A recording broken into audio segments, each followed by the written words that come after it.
Magandang hapon po sa kanilang lahat. Pasensya na po, delay ang ating broadcast dahil marami po tayong inasikaso. Nasa meeting tayo kanina sa meeting natin ang Media Relations Officer ng San Miguel Corporation. At after nun ay tayo ay nagpunta ng Bukawi at Santa Maria at Giginto. Meron po tayo mga pinamigay na para po sa Sumba Project ng Bulacan Press Club. Oh, wala, hindi nakaloop. Wala yung background. Ayun.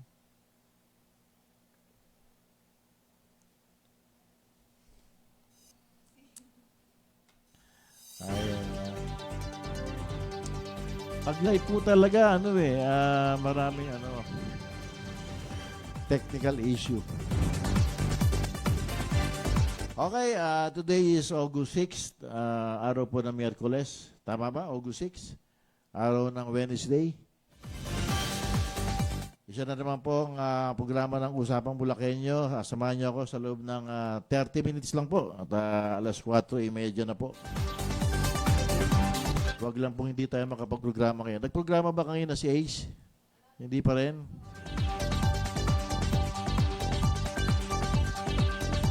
Okay, samahan po ninyo ako sa loob ng 30 minutong balitaan. Kahit po tayo ay walang iPad. Nasaan ba yung iPad ko? Pakinga, yung iPad.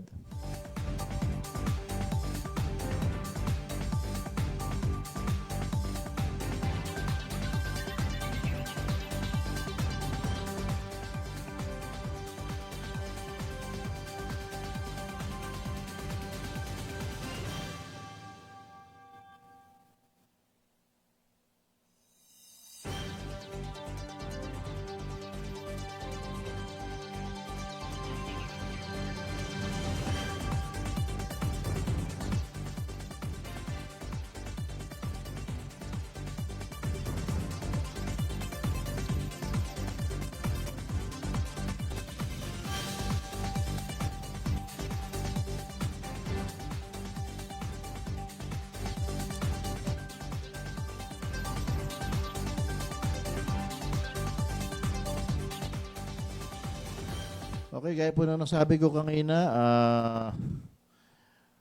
medyo delay po yung ating broadcast today kasi nga po may mga nilakad po tayo importante. Kaya ngayon lamang po tayo makapag-program. Pero anyway po, samahan pa rin po ninyo ako sa loob ng 30 minutes po. 30 minutes lamang po tayo magpo-programa today.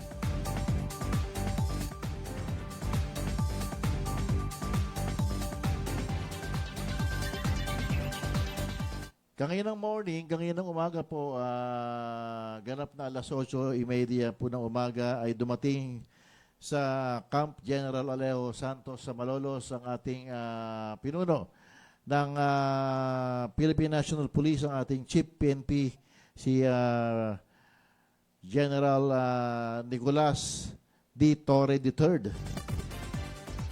Inisita po niya ang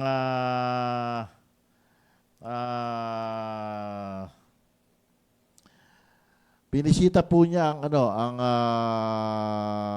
ang Campo Alejo Santos upang magbigay ng sponsorship o donasyon ng mga drone, motorsiklo at handheld radio para po sa kanyang project na 5-minute response. Yung 5 minutong mabilisang responde.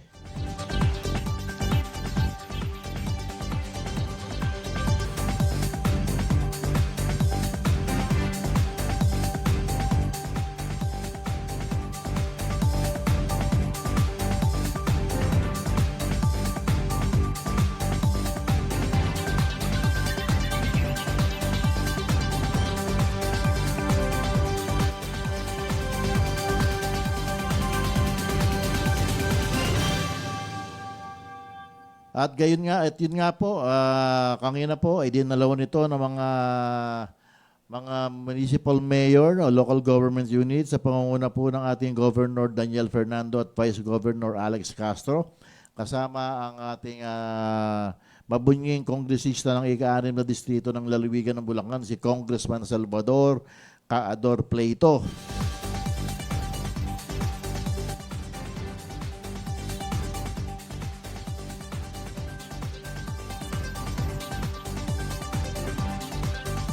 At ito nga po yung naging kaganapan sa turnover ceremony kanina ng mga equipment at babasahin po natin ang balitang ito. So, suportado mula sa lalawigang ito ang isinagawang ceremonial turnover of equipment and pledge of support para sa 5-minute response time program na nitong Miyerkules ang umaga sa Camp General Leo Santos sa Malolos. Dinaluhan mismo ang seremonya ni Police General Nicolas Torre III. Ang seremonya bilang panawing pandangal, kapiling sina Governor Daniel Fernando, Vice Governor Alex Castro, mga kapulisan at iba pang lingkod bayan. Sa report, nag-donate ang gobernador ng 24 na motorsiklo, Toyota Rush, 100 handheld radio, drone at bigas para sa mga otoridad. Sinasabing ang pamamahagi ng mga kagamitan at suporta ng pamahalang panlalawigan ay isang konkretong hakbang para sa mabilis, epesyente, makataong serbisyo para sa kaligtasan ng Bulakenyo.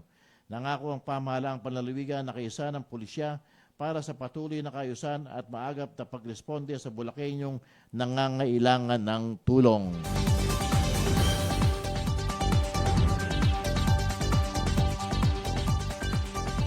Shoutout kay Consial Obet Galvez.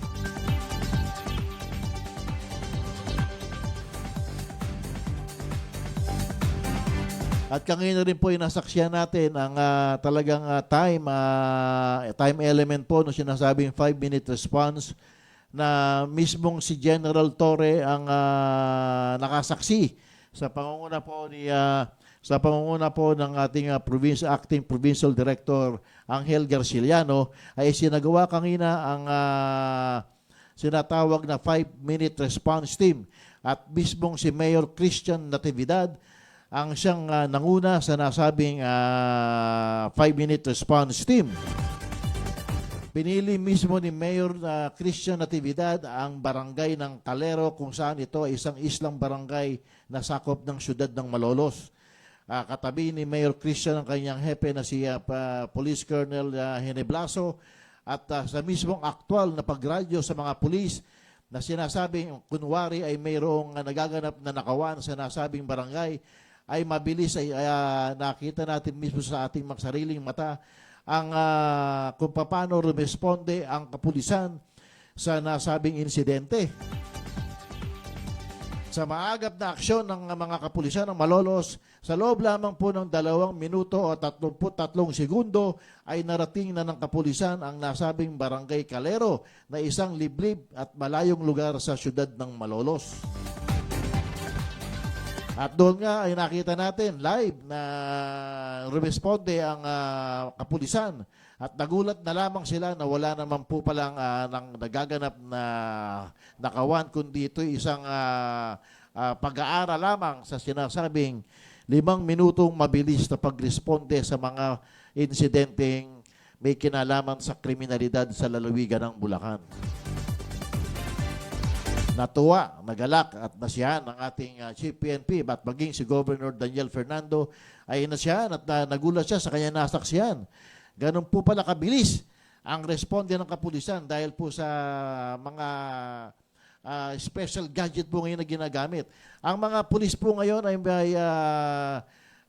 binigyan na po sila ng kanilang mga camera, body cam na nakakabit sa kanilang dibdib para po kahit po sa anong oras ang kanilang responde ay mamomonitor sila dito mismo sa Camp Head General Aleo Santos sa Malolos at maging sa kanilang mother unit ay mamomonitor ang kanilang pagresponde sa anumang krimeng nagaganap sa lalawigan ng Bulacan. Just dial 911 para po sa anumang sumbong at kung meron kayong nakita na saksyan ay dial nyo lamang po ang 911 at itawag po ninyo rito kung ano yung nasaksihan ninyong krimen. At mas maganda nga kung yung nagaganap pa lamang yung krimen, itawag nyo po agad sa 911 at wala pa pong 5 minuto ay makaka-responde na po ang ating kapulisan.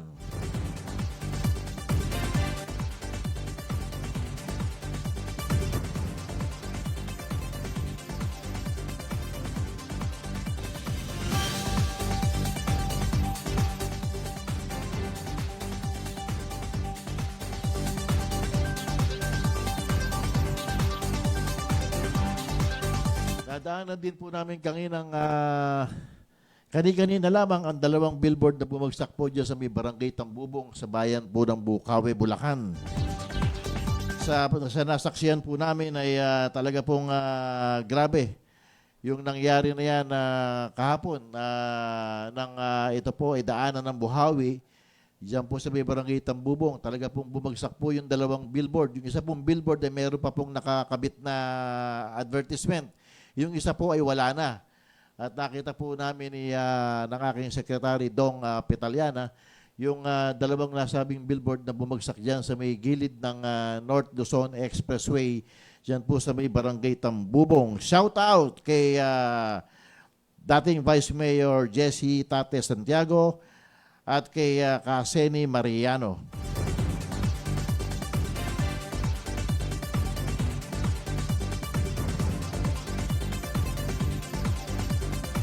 Ang ating pong oras ay alas 4:34 na po ng hapon.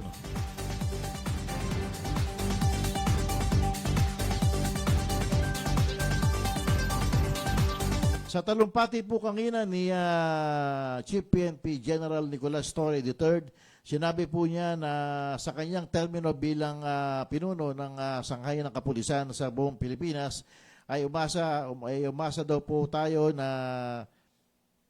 patuloy niyang gagampanan ng kanyang katungkulan at patuloy na ayusin ang hanay ng kapulisan at marami po siyang babaguhin sa hanay po ng kapulisan. Isa na nga po ang monitoring sa lahat po ng mga establishment. Kailangan daw po sa lahat ng establishment yung mga tinatawag natin busy establishment ay lagi tayong mayroong makikitang mga kapulisan upang sa gayon ay kung sakasakaling magkaroon ng hindi inaasahang krimen ay agad na makare-responde ang mga ito.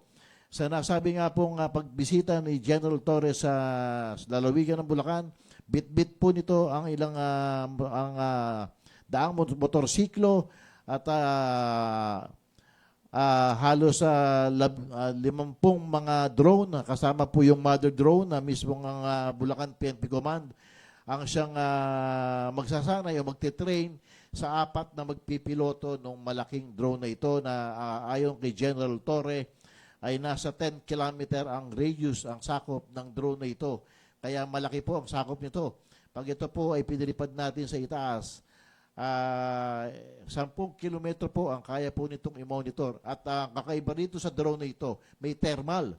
Ang ibig po sabihin, sa gabi po kung kayo po ay suspect, mamomonitor po ng drone ito sa kanyang thermal sensor yung init ng katawan po natin.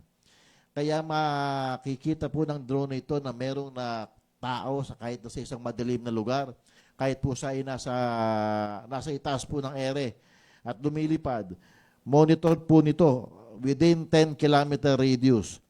Yung mga gumagalaw na anumang bagay na buhay ay mamomonitor po ng thermal sensor ng nasabing drone at naka-high definition na po ito.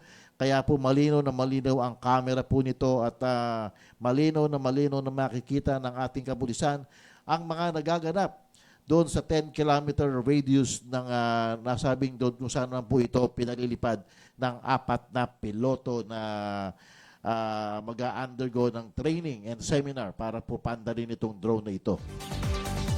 Ayon din kay General Torre, nagkakahalaga ng halos 1 milyong mahigit ang nasabing drone na ginastos po ng pamahalang nasyonal, katuwang ang mga local government units, na tumulong din po dito sila Governor Daniel at ang mga local government units ng mga municipal mayors and city mayors sa bawat bayan at syudad sa lalawigan po ng Bulacan.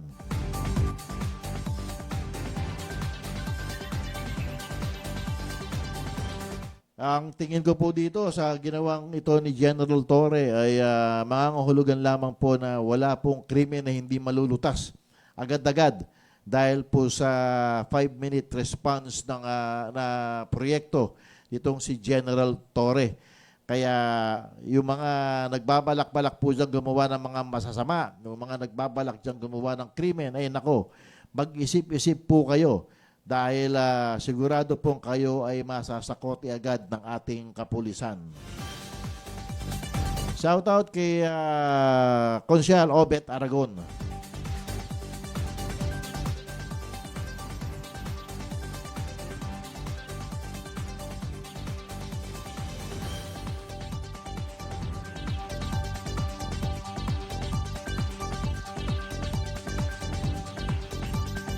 Mahirap po talagang hindi po ako masyado makabasa dahil nga po bulag ako at wala akong salamin. Hindi ko alam kung saan ko nailagay yung salamin ko. Wala naman dyan sa mesa, no? Kaya hindi po tayo makapagbasa ng balita. Well, anyway, ang aking tinatalakay ay yung mga kaganapan po kanina umaga dyan po sa Kampo General Alejo Santos sa Malolos. Dinaloan din po ito ni Regional Director, ang ating PRO3 Regional Director ng Central Luzon, si General Peñones.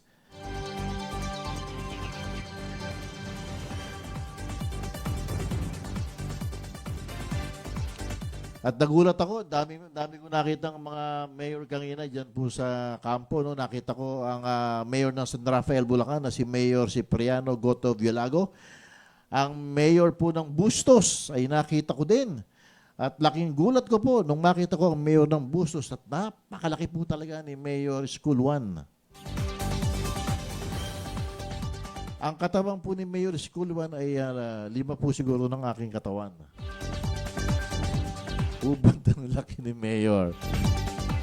Nung dumaan po sa harapan ko ay nahawi po lahat ng tao. Talaga naman. Pero ang bango, in fairness, ang bango ni Mayor. Kinamayan ko, amoy CK ang pabango. Pa-announce pare ang pista ng San Lorenzo, Diacono at Martyr sa August 10. Ang celebration mass ay sa ganap na 9:00 ng umaga. Ang hermano ay si Beth Pulintan at pamilya, kasama sa mga mag-aalay ay sina Gov Daniel Fernando, Vice Gov Alex Castro, Bukal Teta, Bukal Ricky. Sa susunod na taon 2026 ay ang Pascual Laboratory naman ang magiging hermano. Kaya kabistahan po ng San Lorenzo, malapit na po sa Agosto Agis. Diyan po yan sa bayan po ng Balagtas. Maghahanda ka ba, paring tate? Nakikikain na lang ako sa inyo. Nakita nga po natin kanina ang mayor ng bayan ng Balagtas, si Mayor Adrian Santiago. At ako'y natutuwa at nakapagpa-selfie ako kay Chief PNP General Torre.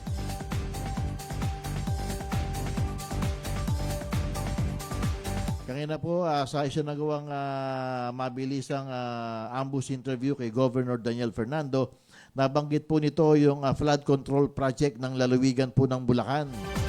Sinabi nga po ng gobernador na mag-iiwan siya ng legasiya dito sa lalawigan ng Bulacan sa pamamagitan ng kung di man po tuluyang masawata ang baha sa lalawigan, ay maibsan man lamang po sana ang pagbaha.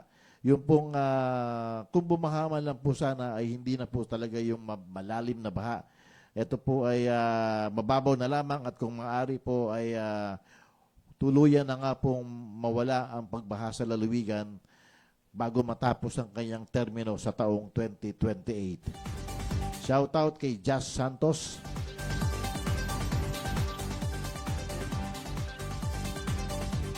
Nais ko lamang po uling banggitin na yung pong ticket ng aming Zumba project para po sa September 13, 2025 ay nandito na po sa aming opisina. Maaari na po kayong kumuha ng inyong mga ticket for only 100 pesos ang piraso po. Para may ito po 100 piso na to ay meron kayong makakapag-zumba na po kayo at mananalo pa po kayo sa aming paraffle. Suportahan po ninyo ang project po ng Bulacan Press Club Incorporated, ang Zumba for a Cause, na ang layunin po nito ay makatulong sa mga kapatid nating media man na edad 60 pataas na makatulong sa kahit papanong paraan na mabigyan sila ng pambili ng kanilang gamot at mabigyan ng kanilang makakain sa pang-araw-araw. Maibsan man naman po yung kanilang gutom sa pagkain, sa gamot, na mabigyan man na sila ng pambili ng gamot. Sa abot po ng ating makakaya, itutulungan po natin sila. Ang proceeds po ng Suba for a Cause na ito ay ilalaan po natin sa ating mga kapatid na senior citizen ng Bulacan Press Club Incorporated.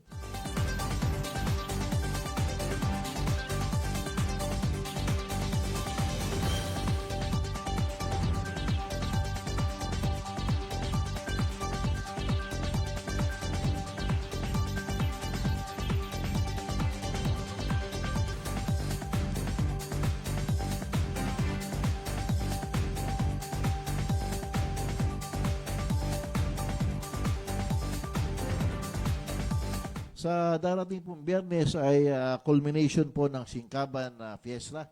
Gaganapin po yata yan dito sa KB Gym sa Malolos. August 8 po yan, culmination po ng Singkaban. No? August 8 to September 15 po. Ay parang August 15 pala. August 15 to September 15. Hindi po pala sa this coming Friday. Next week po ang culmination ng Singkaban Fiesta.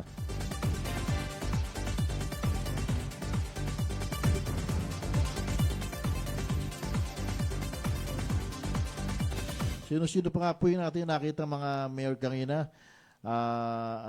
Nakita rin po natin kanina dyan sa Camp Aleo Santos, si Bukal Mina Fermin, si Provincial Administrator Tonet Constantino. Dyan po kanina ang sino pa po bang ang lahat po ng Chief of Police ng bawat istasyon sa lalawigan ng Bulacan ay nariyan po lahat kanina po sa Campo General Aleo Santos upang masaksiyan ang turnover po ng mga ipinamigay po ni General Torre na papakinabangan ng ating kapulisan para po sa mabilisang paghuli sa mga masasamang loob sa lalawigan po ng Bulacan.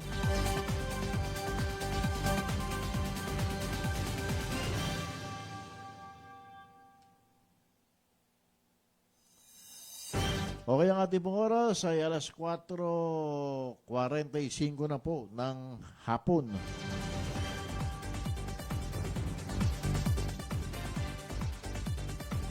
Bukas po muli ay samahan po ninyo ako araw ng Huwebes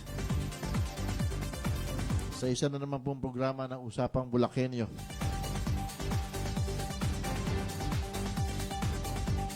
Ako po ay magpapaalam na po at madalian lamang po itong ating program today. Bukas po muli, siguro marami na tayong may babalita na mga kaganapan sa labas at loob ng lalawigan po ng Bulacan.